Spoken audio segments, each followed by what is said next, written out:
स्वामी Vivekanand Vidya Niketan, Mahavir Nagar, 3rd Kota, class 6, 7th, 8th का English grammar का topic pronoun आज हम पढ़ने जा रहे हैं। Define pronoun. प्रोनाउन को परिभाषित कीजिए। Pronoun is used in place of noun, for example he, she, it. How many kinds of pronoun are there? There are 10 kinds of pronoun. Name any 5 kinds of pronoun.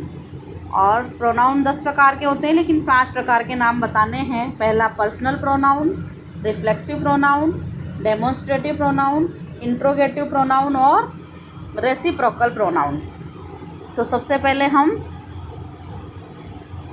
Personal pronoun के बारे में जानेंगे बच्चों। Personal pronoun होता है पुरुषवाचक सर्वनाम। इस पुरुषवाचक सर्वनाम में 3 प्रकार के पर्सन होते हैं, 3 प्रकार के पुरुष होते हैं। फर्स्ट पर्सन, सेकंड पर्सन और थर्ड पर्सन।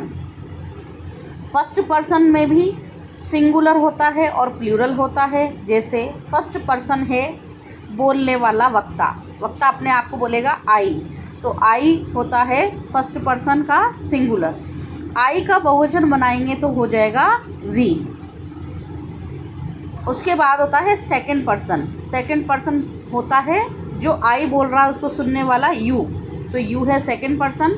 आई ने यू से किसी तीसरे व्यक्ति के बारे में बातचीत की, तो वो तीसरा व्यक्ति ही, शी, इट और दे हो सकता है।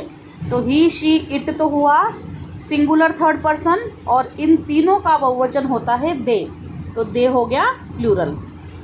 ये सारे कौन से केस में आते हैं बच्चों? सब्जेक्टिव केस में।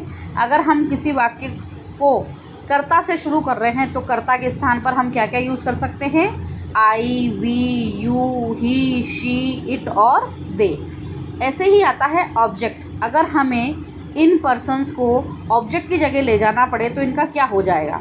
आई को हम ऑब्जेक्ट की जगह ले जाएंगे। ऑब्जेक्ट आता है हमेशा वर्ब के बाद, तो आई का बन जाएगा बच्चों मी, वी का अस, यू का यू, ही का हिम, शी का हर, इट का इट और दे का देम। अब आता है अगला केस, पजेसिव केस।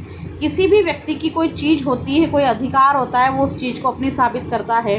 तो आई की कोई चीज़ है तो वो कहेगा माय, वी की है तो आर, यू की है तो योर, ही की है तो हिज, शी की है तो हर और इट की है तो इट्स, दे की है तो there. Reflexive pronoun. Reflexive pronoun क्या होता है बच्चों?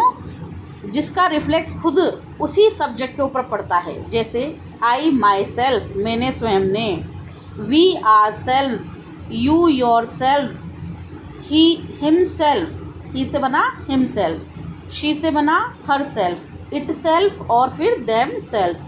तो इस प्रकार से ये पर्सनल प्रोनाउन की टेबल है बच्चों, जो आपको अच्छे से पढ़नी है और समझनी है। अगला प्रोनाउन है बच्चों रिफ्लेक्सिव प्रोनाउन।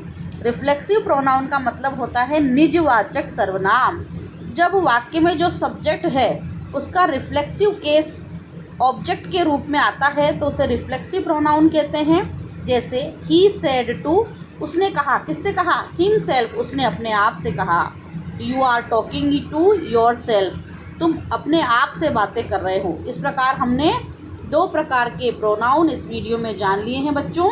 पहला पर्सनल प्रोनाउन और दूसरा रिफ्लेक्सिव प्रोनाउन।